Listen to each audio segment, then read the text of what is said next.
Olá a todos, olá a todas. Sejam todos bem-vindos a esta aula, essa conversa sobre o Programa Auxílio Brasil na Saúde, o panorama geral das mudanças, né, entre o Bolsa Família e o Auxílio Brasil e a integração do Auxílio Brasil com os outros sistemas da atenção primária à saúde. Eu sou Fabiana Cavalcante, eu sou diretora substituta de Promoção da Saúde no Ministério da Saúde, onde fica o Programa Auxílio Brasil na Saúde também. Bom, ao redor do mundo, nós temos vários programas de transferência de renda que também serviram, né, como inspiração para a criação do Bolsa Família e para a reestruturação para o Auxílio Brasil. E esses programas possuem alguns pontos em comum. O principal objetivo desses programas é combater de imediato a sensação de pobreza que a família em situação de extrema pobreza e de pobreza tem,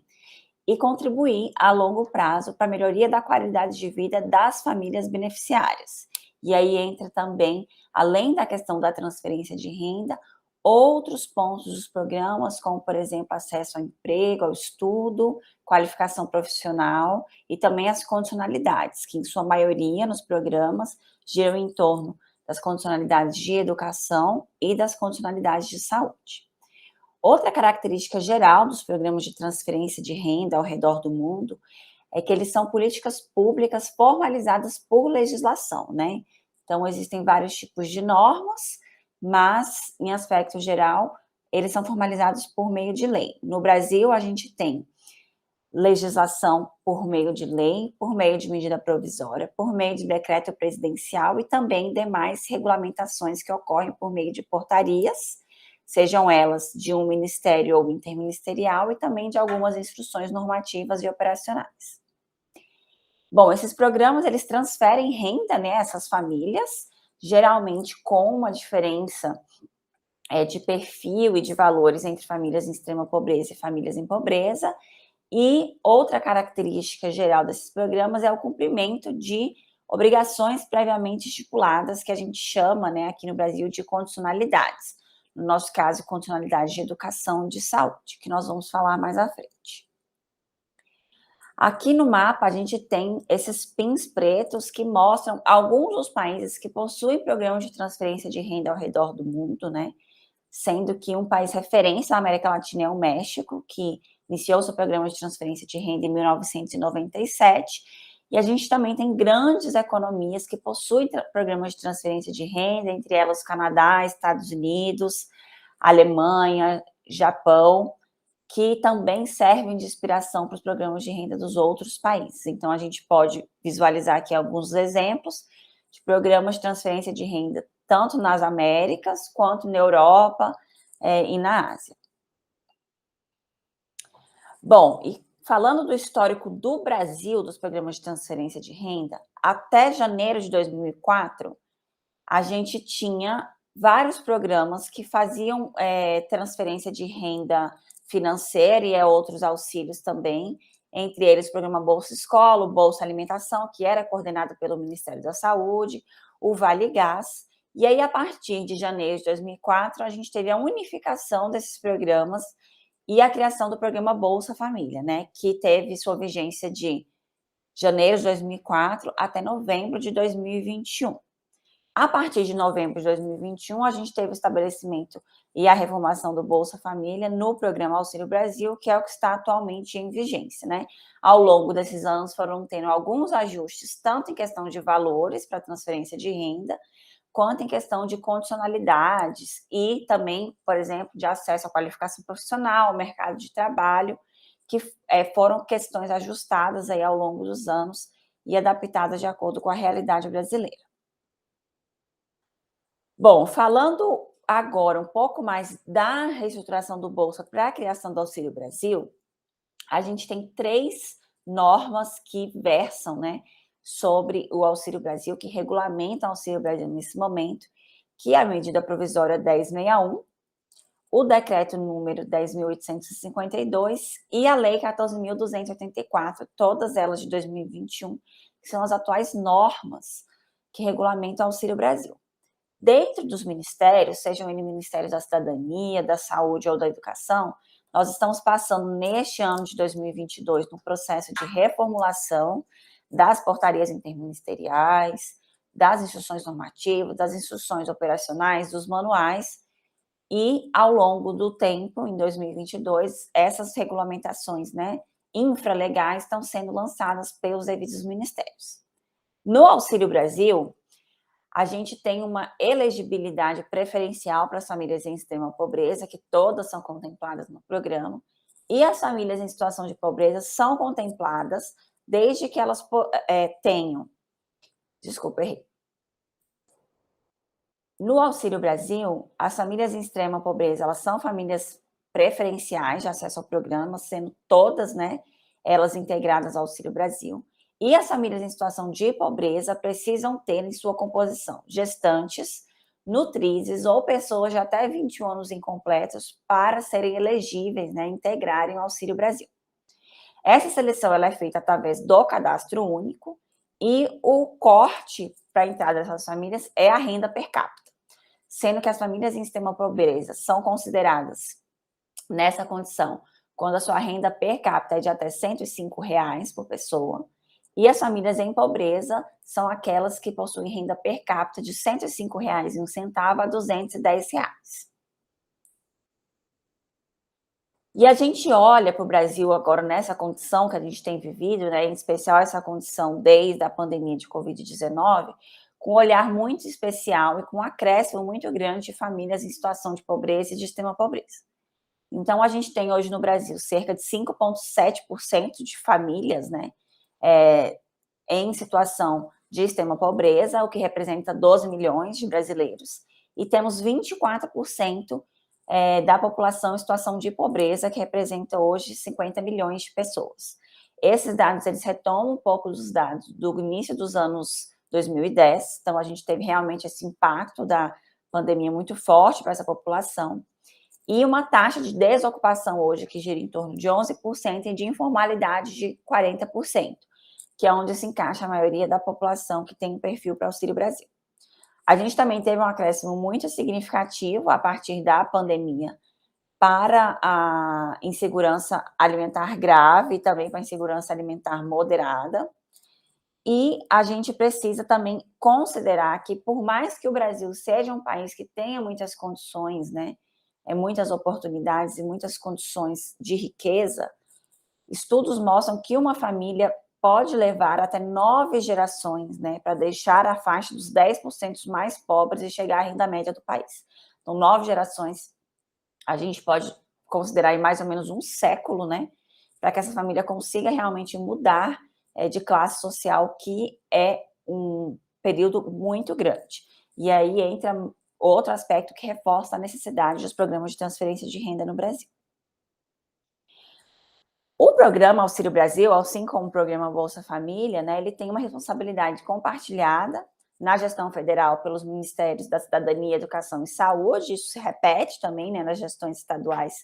e municipais, sendo que o Ministério da Cidadania é o responsável pela gestão federal do programa Auxílio Brasil. Então, ele que faz toda a gestão do cadastro único, a gestão dos benefícios, define os valores, né, seleciona os beneficiários que vão fazer parte do programa, faz toda a articulação com o Ministério da Saúde e da Educação para as condicionalidades, entre outras funções, né? Existe uma secretaria dentro do Ministério da Cidadania para fazer a gestão do Auxílio Brasil, e o Ministério da Educação é responsável pelo acompanhamento das condicionalidades da frequência escolar, que houve uma mudança entre o Bolsa Família e o Auxílio Brasil, e atualmente essa condicionalidade da frequência escolar se inicia aos 4 anos e termina aos 21 anos incompletos, desde que essa pessoa esteja, né, estudando até os 21 anos incompletos. De 4 a 5 anos de idade, a frequência mínima escolar para a condicionalidade de educação é de 60%, e a partir dos 6 anos, essa frequência mínima é de 75%. No caso do Ministério da Saúde, a gente não teve mudança de condicionalidades do programa Bolsa Família para o Auxílio Brasil. Então, a gente continua com as mesmas condicionalidades e as mesmas faixas etárias. Então, para as crianças de até 7 anos, a gente faz o acompanhamento do estado nutricional, então a aferição de peso e altura de forma obrigatória, e faz a verificação do cumprimento do calendário vacinal também de forma obrigatória, e se esse calendário não estiver atualizado, a equipe de saúde da atenção primária à saúde precisa atualizar esse calendário vacinal. E para gestantes, né, a gente faz a verificação se o pré-natal está em dia de forma obrigatória e também faz acompanhamento do estado nutricional, ou seja, aferição de peso e altura, de forma não obrigatória. As gestantes, elas são identificadas entre as mulheres, né, em idade fértil do programa Auxílio Brasil, que são as mulheres que têm entre 14 e 45 anos. Então, entre a faixa etária dessas mulheres, a gente identifica as gestantes e faz o acompanhamento dessas condicionalidades.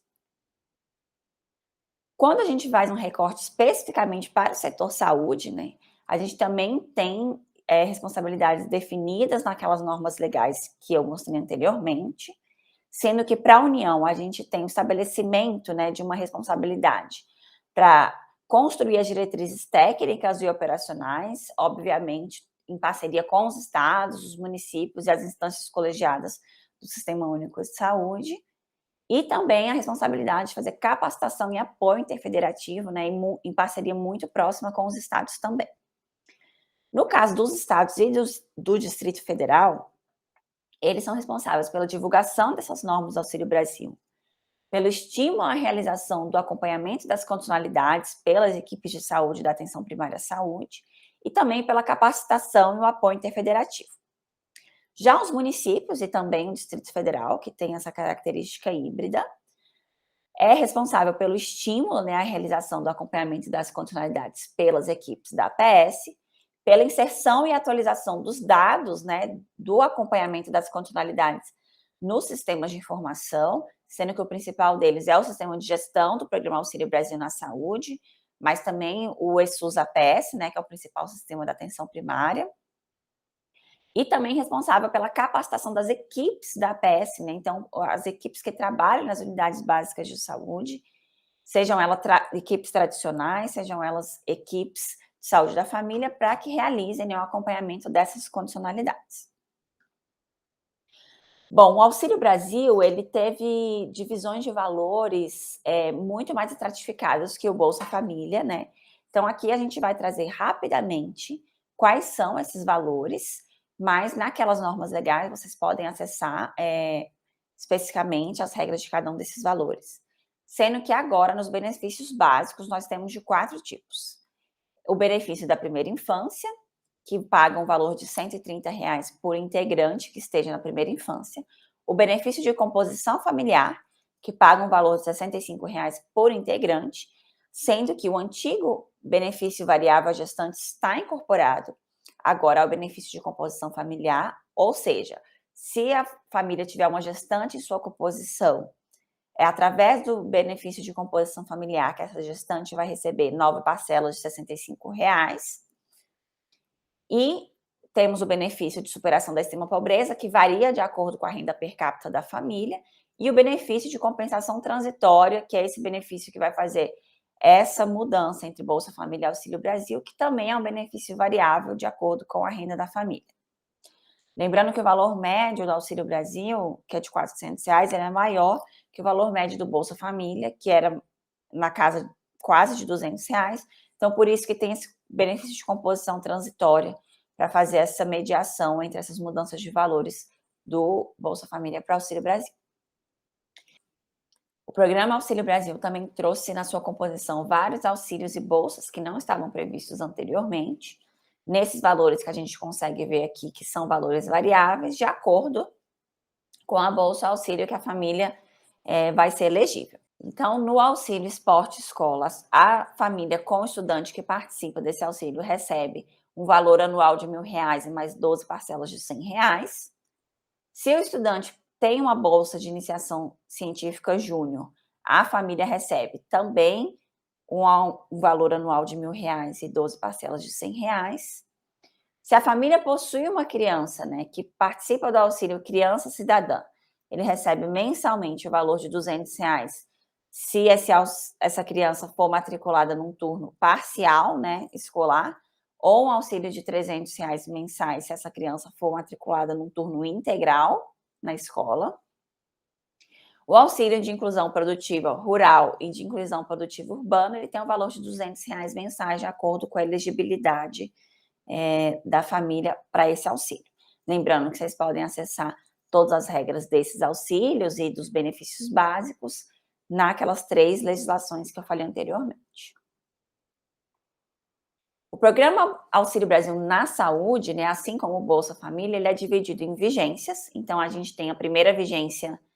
do ano e a segunda vigência do ano. E essas vigências, né, possuem períodos específicos em que o município deve fazer o acompanhamento das condicionalidades de saúde e fazer o registro nos devidos sistemas. Então, na primeira vigência, o acompanhamento das condicionalidades, eles se iniciam dia 1º de janeiro e se encerram dia 30 de junho, sendo que o sistema de gestão do Auxílio Brasil na Saúde fica aberto para a inserção dos dados do acompanhamento das condicionalidades na primeira vigência, entre meados de fevereiro e meados de julho.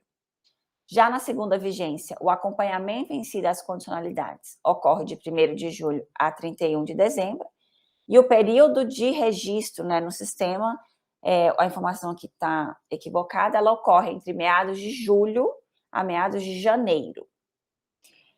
A definição desse público, né, a definição de quais são os beneficiários acompanhados em cada uma dessas vigências, ele segue esse calendário que está aqui na parte de baixo do slide, que é um calendário definido entre o Ministério da Saúde e o Ministério da Cidadania. Então, por vigência, o Ministério da Saúde recebe 2 arquivos da cidadania com beneficiários a serem acompanhados nas condicionalidades de saúde. Então, sendo esses arquivos o arquivo inicial e o arquivo complementar. Esses arquivos são gerados, né, nesses meses,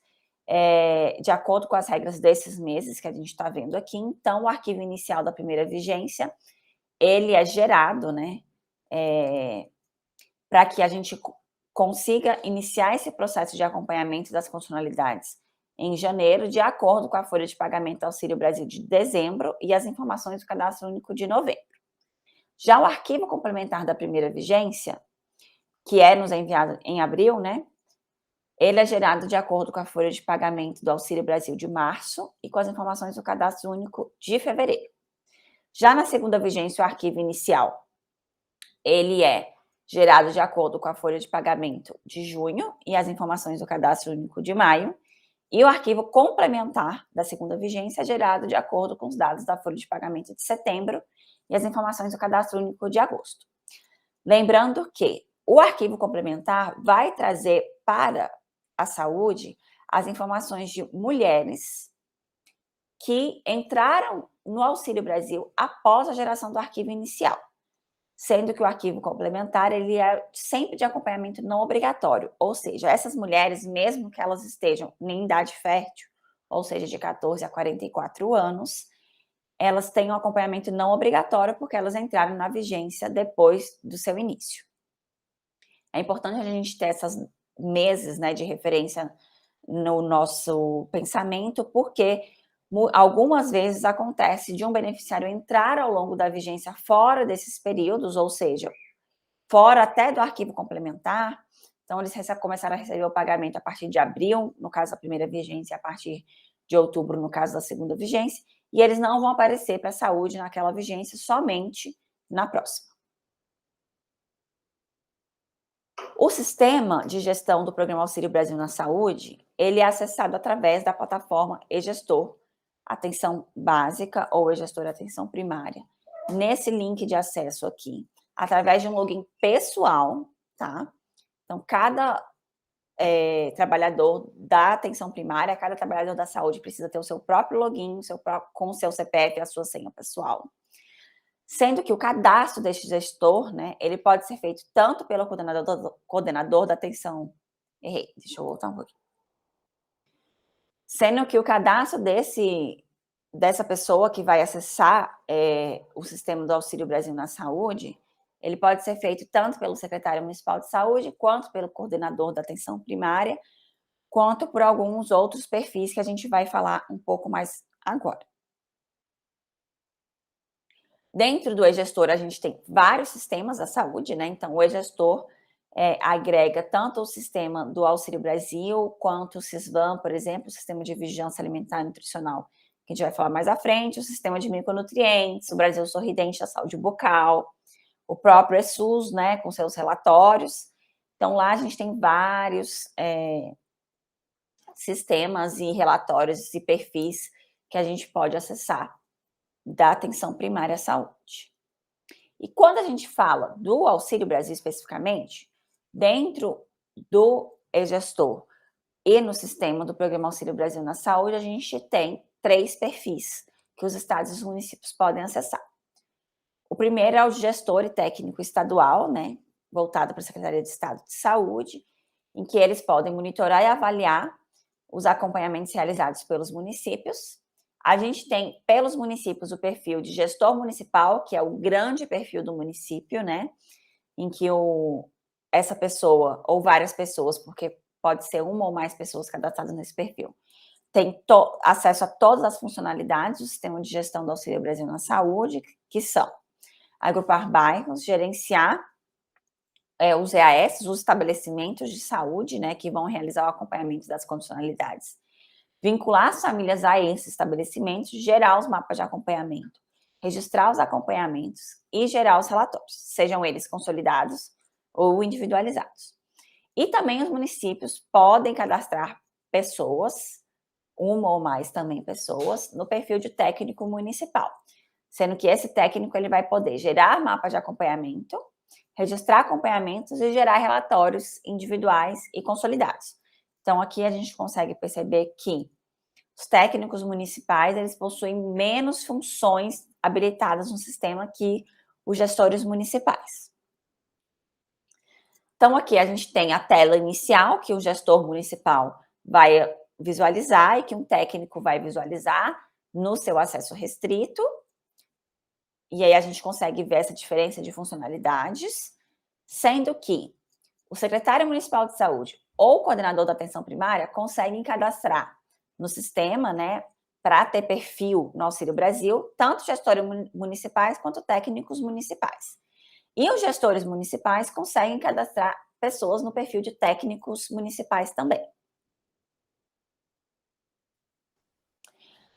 Aqui a gente tem a página do Auxílio Brasil, na qual vocês podem acessar o curso de educação à distância que a gente tem na Universus, todos os documentos, manuais do Auxílio Brasil, os relatórios consolidados e também um ambiente de acesso restrito,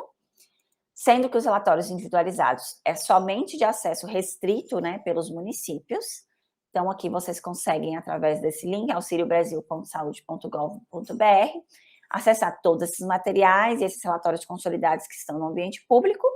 e também acessar o ambiente de acesso restrito para gerar os mapas de acompanhamento, realizar o acompanhamento das condicionalidades de saúde e também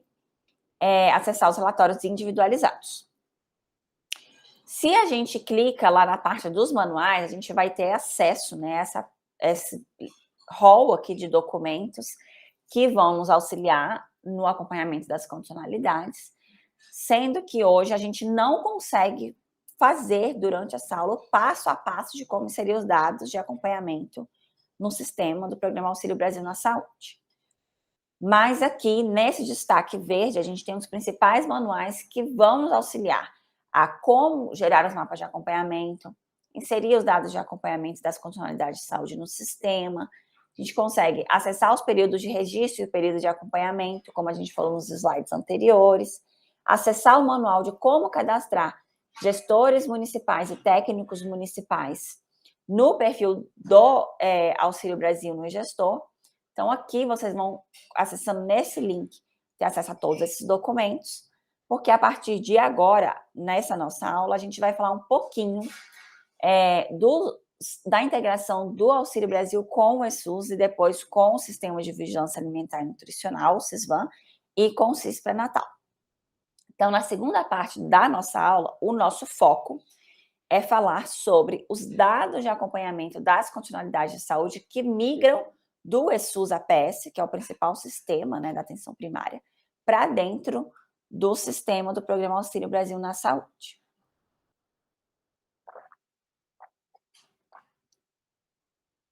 Bom, o eSUS ele possui várias fichas, né, de inserção de dados, sendo que as fichas que são importantes para o Auxílio Brasil são duas, sendo elas a ficha de atendimento individual e a ficha de visita domiciliar e territorial. São essas duas fichas que possuem estruturas e campos que são possíveis de serem migrados para o sistema do Programa Auxílio Brasil na Saúde. A ficha de atendimento individual, né, que é uma ficha, a ficha mais completa para registros de dados individualizados de saúde do eSUS, ela é capaz de migrar dados para o Auxílio Brasil de crianças, de mulheres não gestantes e de mulheres gestantes.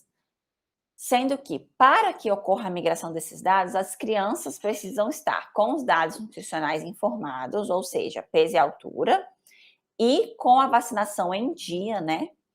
As mulheres não gestantes, elas vão ter os seus dados migrados de uma forma mais facilitada, porque as mulheres não gestantes, né, elas não possuem nenhuma condicionalidade. E no caso das mulheres gestantes, elas vão migrar para o sistema do Auxílio Brasil na Saúde, se elas estiverem informados na ficha de atendimento individual que o seu pré-natal está em dia e qual foi a sua DUM, né? Qual foi a sua data da última menstruação. Já no caso da ficha de visita domiciliar e territorial, a gente tem a migração dos dados somente às mulheres não gestantes, que não possuem nenhuma condicionalidade vinculada. Nesse slide, a gente tem alguns alertas importantíssimos com relação à migração dos dados do eSUS para o Auxílio Brasil, que os municípios e o Distrito Federal precisam observar com muito cuidado para que esses dados realmente migrem com qualidade, a gente tenha um aumento, né, da cobertura de acompanhamento das condicionalidades de saúde lá no sistema Auxílio Brasil na Saúde. Primeiro, não é possível editar dados vindo do eSUS, tá? É importante a gente lembrar disso. Se esse dado estiver incorreto, a recomendação é que o município registre outro acompanhamento de saúde no eSUS, para que na próxima integração eSUS Auxílio Brasil, esse dado migre de forma correta. Lembrando que essa integração ela ocorre mensalmente. E somente são migrados os dados preenchidos durante o período de acompanhamento da vigência, ou seja, para a primeira vigência só migram dados, né, preenchidos com a data entre 1º de janeiro e 30 de junho, e na segunda vigência só migram dados que foram preenchidos entre o período de 1º de julho a 31 de dezembro. É importantíssimo que os municípios enviem a base do eSUS para o Ministério da Saúde de forma regular, ou seja, mensalmente, de acordo com as datas estabelecidas pelas portarias específicas do eSUS. Então, o eSUS possui um calendário mensal que estabelece qual é o prazo máximo de envio mensal dos dados dos municípios para o Ministério da Saúde. Sejam esses dados através do próprio eSUS, ou sejam esses dados vindos de sistemas próprios, né, que no caso é o TRIFT, que vai fazer essa integração. Essa data, geralmente, é entre o 5º e o 10º dia útil de cada mês. Ou seja,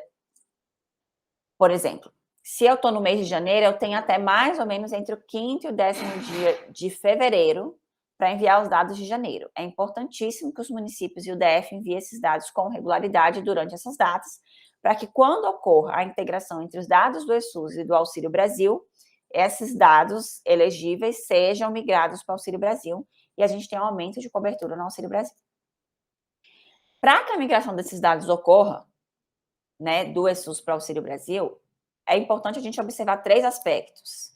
durante o preenchimento das fichas, né, seja ela de atendimento individual ou de visita domiciliar e territorial. Primeiro, todos os dados de acompanhamento devem estar preenchidos no mesmo registro, né, ou seja, no caso do CDS, na mesma ficha, ou no caso do PEC, né, no mesmo registro, ali no mesmo atendimento. É essencial ter o CNS do beneficiário, né, ou seja, a informação do Cartão Nacional de Saúde do beneficiário, e precisa ser preenchido todos os campos obrigatórios da ficha e todos os campos obrigatórios da condicionalidade, que no caso das crianças, peso e altura e vacinação em dia, no caso das gestantes, pré-natal em dia e data da última menstruação, o adulto. Mas a gente precisa ter em mente que, né, a gente só tem o Cartão Nacional de Saúde dos beneficiários que a cidadania nos informa com o número do CPF. Então, não são todos os beneficiários ainda que a gente tem o Cartão Nacional de Saúde vinculado a eles dentro do sistema do Auxílio Brasil na saúde. Então, a gente só tem até o momento o CNS dos beneficiários que possuem CPF informados para a saúde. Mas a forma que a gente tem de otimizar a informação desse CNS, ou seja, de aumentar o número de CNS na base de dados do Auxílio Brasil na Saúde, é que os municípios e o DF preencham o campo do CNS dentro da tela de acompanhamento do Auxílio Brasil na Saúde. Então, quando o município ou o DF vai preencher o acompanhamento em si, dentro do sistema do Auxílio Brasil na Saúde, existe um campo lá, que é o campo de CNS. Ele vai estar em cinza, sem edição, se eu já tiver a informação do CNS desse beneficiário na minha base de dados, ou ele vai estar em branco, ou seja, com edição, se eu não tiver essa informação do CNS. Aí a gente pede que, se ele estiver em branco, então, os municípios do DF façam preenchimento dessa informação do CNS para que a gente possa otimizar a nossa integração com o ESUS. É importante a gente lembrar, antes de falar um pouco das fichas em si, que hoje a gente tem uma integração com o ESUS de mais ou menos 60% dos dados, ou seja, 60% dos dados de acompanhamento das condicionalidades de saúde do Auxílio Brasil vem do ESUS atualmente, né? Esse valor, há uns 5 anos atrás, era de 1%, então a gente vem realmente crescendo bastante através desse esforço coletivo, né, entre Estados, União, municípios e DF, mas principalmente através do esforço de vocês, né, do Distrito Federal e dos municípios, na inserção correta desses dados no ESUS e também na informação do Cartão Nacional de Saúde. Então, especificamente nas fichas do ESUS, né, que são elegíveis para a migração dos dados das condicionalidades do Auxílio Brasil, a gente tem aqui na ficha de atendimento individual, marcado em vermelho, todos os campos que a gente precisa preencher para que essa migração ocorra de forma correta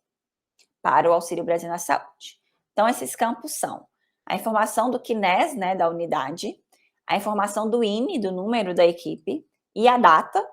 né, que foi realizado esse atendimento, lembrando que essa data tem que estar entre o período da vigência para que essa migração ocorra. A gente tem também como essenciais, né, o preenchimento do Cartão Nacional de Saúde, do CNS, né, do beneficiário. Para as crianças, a informação do peso e altura e vacinação em dia, marcada como sim. E para gestantes, a informação da DUM, da data da última menstruação, e do pré-natal em dia. Já na ficha de atendimento domiciliar e territorial, os campos são mais simples, porque, como eu falei, essa ficha puxa dados somente de mulheres não gestantes, né? Então, aqui no caso, é necessário preencher o CNES, né, do estabelecimento de saúde, o INE, o número da equipe, a data também, sendo que, lembrando mais uma vez, é uma data dentro do período da vigência, e o Cartão Nacional de Saúde, né, o CNS, dessa mulher não gestante. Então, aqui ela puxa dados mais simples, porque puxa dados somente de mulheres não gestantes. Sendo que, mesmo sendo uma informação não obrigatória para gestantes e para não gestantes, as mulheres não gestantes, os municípios são incentivados a preencher o dado de peso e altura, seja na ficha de atendimento domiciliar e territorial, seja na ficha de atendimento individual, porque esses dados são importantes para a integração do Auxílio Brasil com o sistema de vigilância alimentar e nutricional. A partir da segunda vigência de 2019, a gente teve uma pequena mudança nos dados vindos do ESUS com relação às mulheres não gestantes, né? A gente recebia muita reclamação dos municípios e do DF, falando que a beneficiária era gestante, mas o dado veio do ESUS como não gestante,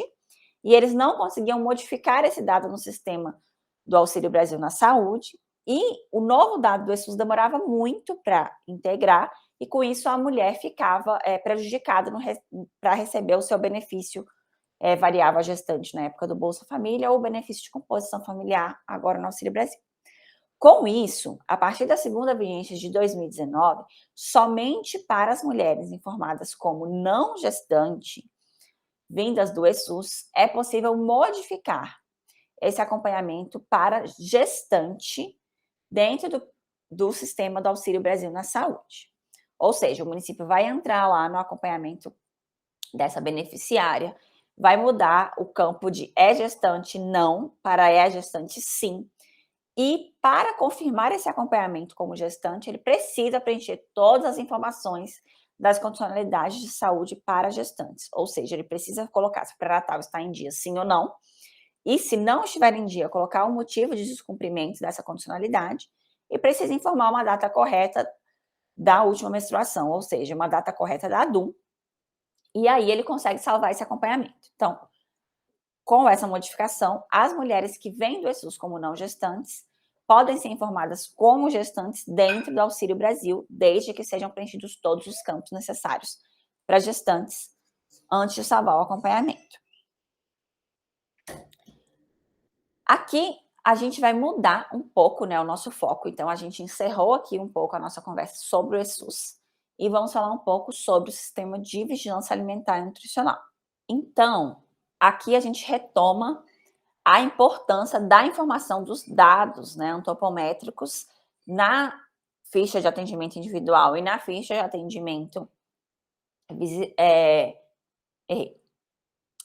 Então, aqui a gente volta um pouco e relembra da importância da informação dos dados antropométricos, seja dentro do sistema de gestão do Auxílio Brasil na Saúde em si, ou seja dentro do ESUS, né, que os dados de peso e altura vão ser migrados também para dentro do sistema de gestão do Auxílio Brasil, porque esses dados todos, seja do ESUS, seja do Auxílio Brasil, vão migrar para o sistema de vigilância alimentar e nutricional. E é através desse sistema, do SISVAN, que os estados, que os municípios e que o DF conseguem fazer ali uma análise, né, epidemiológica do estado nutricional da sua população. Ou seja, é muito importante o preenchimento dos dados de peso e altura, sendo eles obrigatórios ou não, lembrando que eles são obrigatórios para as crianças e são não obrigatórios para gestantes e mulheres, mas é muito importante esse preenchimento para que ocorra essa migração para o SISVAN destes dados. E com isso, o município, o estado, o DF, consiga fazer uma correta avaliação do seu estado nutricional. Lembrando que esses dados também, eles contam para outras estratégias e ações e metas do Ministério da Saúde, tá, gente? Como, por exemplo, o Programa Crescer Saudável, o Programa Proteja, a portaria 894 de 2021, que versou sobre a má nutrição, obesidade e desnutrição para os beneficiários do Bolsa Família à época. Então, esses dados, eles não contam simplesmente para preencher um espaço dentro do SESVAN. Eles são importantíssimos para acompanhamento do estado nutricional da população e também para alcance de metas, né, de programas e ações para além do Auxílio Brasil. Outro sistema que é integrado com o sistema do Auxílio Brasil na saúde é o SIS Pré-Natal, que antigamente, antes da sua integração com o ESUS, era utilizado, né, para acompanhamento do pré-natal de todas as gestantes, mas atualmente ele é utilizado para monitorar e avaliar a atenção ao pré-natal e ao puerpério de gestantes de alto risco. Ou seja, as gestantes de baixo risco, nós obtemos todas as informações do acompanhamento do seu pré-natal pelo Sistema de Gestão do Auxílio Brasil na Saúde ou pelo ESUS-APS. Já gestantes de alto risco, a gente recebe os dados de pré-natal dessas gestantes pelo Sistema do Auxílio Brasil na Saúde ou pelo SIS Pré-Natal. Sendo que o dado do SIS Pré-Natal que migra, né, para o Sistema de Gestão do Auxílio Brasil na Saúde é a data da última menstruação, o pré-natal em dia, né, marcado como sim, que são as informações obrigatórias, e o dado de peso e altura, que são informações não obrigatórias, mais essenciais, né, como a gente acabou de falar, para o acompanhamento do estado nutricional da população, que também vão migrar para dentro do SISVAN. Outra questão que a gente precisa considerar como APS, que é fundamental e importantíssimo para a gente a partir de 2019, são os indicadores de desempenho do Previne Brasil. Então, como vocês devem saber, o Previne Brasil é um novo modelo, né, de pagamento da atenção primária, que é dividido em 3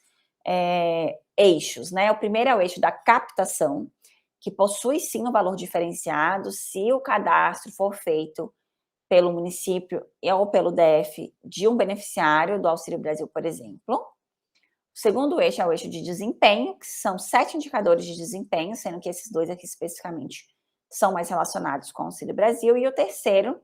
eixo é o de ações estratégicas, onde entram o pagamento e o financiamento de algumas estratégias da atenção primária, como, por exemplo, o Programa Saúde na Escola e o Programa Academia da Saúde. Para o indicador 1 e 5, o acompanhamento desse indicador, o preenchimento das informações desses indicadores e a melhora, né, do alcance das metas desses indicadores também vão influenciar a gente a melhor... Vou voltar. Para o indicador número 1 e número 5, o município se empenhando para melhorar o alcance de metas desses indicadores, automaticamente há uma influência na melhora do acompanhamento das condicionalidades de saúde, da cobertura do Auxílio Brasil. Porque o indicador 1, ele é relacionado, né, a gestantes, ou seja, está com o pré-natal em dia, né, sendo que a primeira consulta deve ser realizada entre a primeira e a 20ª semana de gestação. Houve uma mudança recente, né, está nesse processo de modificação para que essa primeira consulta seja entre a primeira e a 12ª semana de gestação. E o indicador número 5 está relacionado à cobertura vacinal das crianças. Ou seja, esses 2 indicadores estão relacionados com o Auxílio Brasil pela questão das condicionalidades obrigatórias, né, pré-natal para gestante e vacinação, uma das condicionalidades obrigatórias para as crianças, e o alcance desses indicadores pelos municípios do DF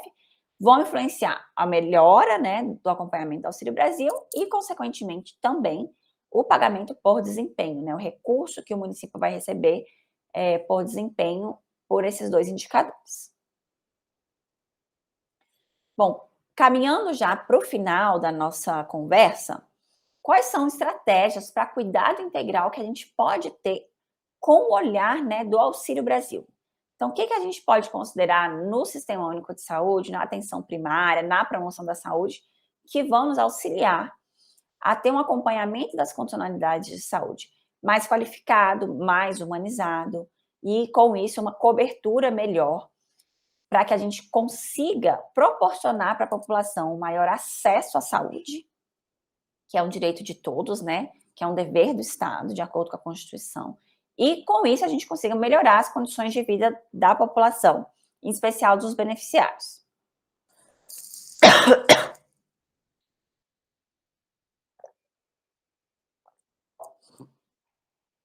Bom, o primeiro aspecto que a gente precisa considerar para esse cuidado integral é observar os princípios do SUS, né?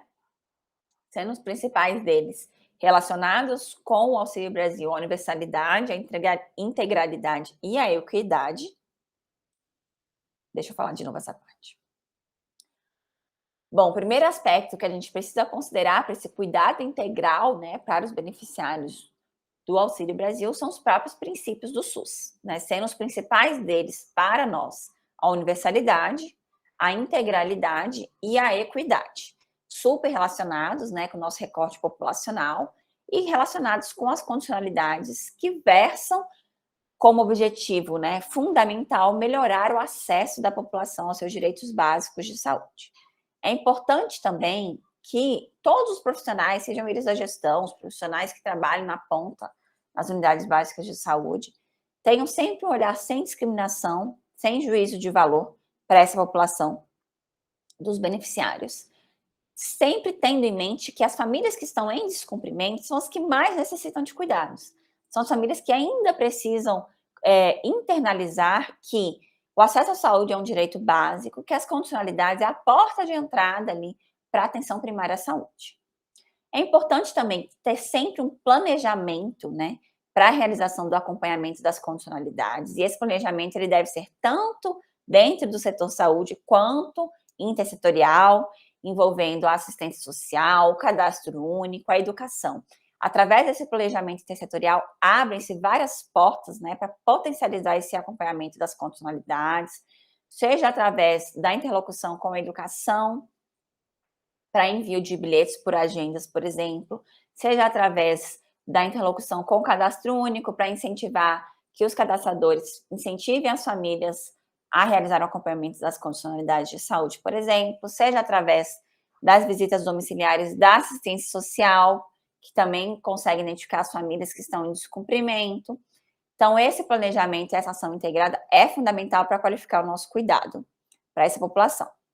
A comunicação entre os beneficiários e entre os profissionais também é fundamental, está super relacionada com o planejamento, né? E sempre uma comunicação positiva, uma comunicação assertiva, sem preconceitos. E a APS também precisa aproveitar todo e qualquer contato do beneficiário com o serviço de saúde, né? Então, seja um momento ali de vacinação COVID ou não, seja ali um momento que a família foi realizar uma consulta de puericultura para criança, mas a mãe está ali, também pode ser acompanhada nas condicionalidades de saúde, ou seja um momento que a gestante foi realizar o pré-natal, mas o seu outro filho também está lá, pode realizar o acompanhamento das condicionalidades de saúde, por exemplo. Os estados e os municípios também podem, né, trocar experiências entre si. Eu deixei aqui marcado 2 municípios que tiveram experiências exitosas mesmo durante a pandemia, que é Belo Horizonte e Rio de Janeiro. E também aproveitar o indicador número 1 e número 5 do Previne Brasil, como eu falei agora há pouco, para qualificar o processo de trabalho do acompanhamento das condicionalidades também, já que esses indicadores, né, qualificam o processo de trabalho da PES como um todo. E, como eu já citei também anteriormente, aproveitar as parcerias com outros programas e ações do Departamento de Promoção da Saúde, por exemplo, como o Programa Saúde na Escola, o Programa Crescer Saudável e o Proteja. Por fim, eu deixo aqui com vocês vários links, né, que vocês podem aproveitar para qualificar o conhecimento e o acompanhamento das condicionalidades de saúde do Auxílio Brasil, sendo o principal deles o nosso curso autoinstrucional de 20 horas na plataforma Universus Brasil. Esse curso foi recentemente todo reformulado, né, para passar por essa transição de Bolsa Família para Auxílio Brasil. O link, novamente, dos documentos e manuais que vão ter passo a passo de como cadastrar as pessoas no sistema de gestão do Auxílio Brasil, como realizar o acompanhamento, como gerar mapa de acompanhamento, como fazer a vinculação aos estabelecimentos de saúde, como deixar os estabelecimentos de saúde elegíveis para acompanhamento das condicionalidades. Também vocês podem acessar através deste link e também dos documentos e manuais as perguntas frequentes, o FAQ do Programa Auxílio Brasil, e é importantíssimo também que os municípios acessem os manuais e os documentos do ESUS nesse link que a gente tem da APS e que também mantenham sempre o ESUS na sua versão mais atualizada. E os municípios que possuem sistema próprio, que não é o caso do DF, também precisam sempre manter o TRIFT, que faz essa ligação entre o seu sistema próprio e o ESUS atualizado. Deixo com vocês também todas as referências que a gente usou para essa nossa conversa, que vocês podem acessar. E, por fim, os nossos contatos, né? Os contatos do Auxílio Brasil na Saúde, para que vocês possam entrar em contato conosco, tanto por e-mail quanto por telefone. A gente está sempre à disposição para que a gente possa juntos construir o melhor acompanhamento das funcionalidades de saúde do Auxílio Brasil e melhorar as condições de vida desses beneficiários que foram tão impactados nos últimos anos pela pandemia, né? E que a gente precisa trabalhar com eles para retomar as condições de saúde dos beneficiários aos patamares pré-pandemia e também para retomar as nossas coberturas, né, do Auxílio Brasil para os patamares pré-pandemia. Muito obrigada a todos e até a próxima.